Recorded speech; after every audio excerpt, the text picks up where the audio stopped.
In 1609, Galileo Galilei built his first telescope. A few years later, he built one that was able to magnify the human sight by 20 times. This allowed him to study things like the moon, and for the first time was able to see features on its surface. He also discovered planets like Jupiter had moons. For him, these moons appeared as tiny pinpricks of light, but what he discovered completely changed our view of the universe. 400 years later, we're now able to see planets orbiting around other stars, thousands of light years away.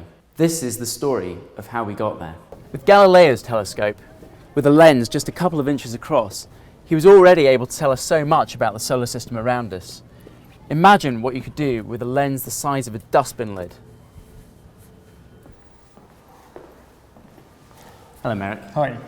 So, Merrick, you're the public astronomer here at the Royal Observatory in Greenwich, and behind us here we have quite an impressive telescope. What have telescopes like this allowed us to see? So astronomers were able to use telescopes like these to study things like the formation and evolution of stars. Later telescopes, even larger ones, were able to show that there were galaxies beyond our own, so actually increasing the size of the known universe. But even with something that size, there are still limits to what we can see here on Earth. The atmosphere blurs the image because it makes the image shimmer, twinkle. And we can correct that to some extent with modern telescopes. But the atmosphere does something else. It blocks many of the wavelengths that are coming in from space.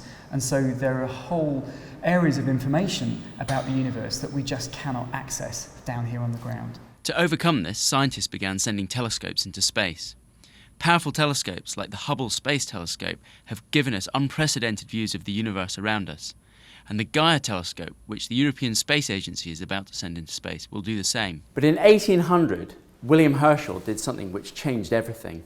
Using this magnifying glass and a prism like this, he managed to split sunlight into its constituent colours.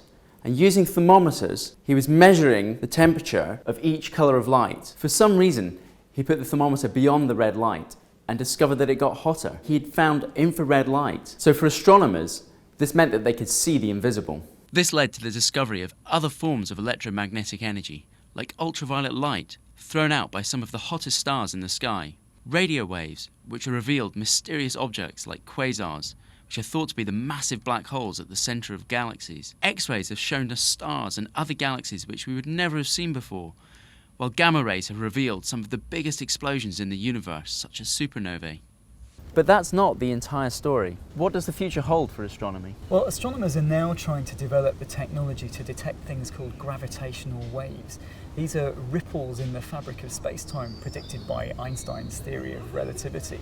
And they should open a whole new window on the universe for us and be able to show us things like colliding black holes, exploding stars and things like that. So I think there's a very exciting future for astronomy, and who knows what we're going to discover.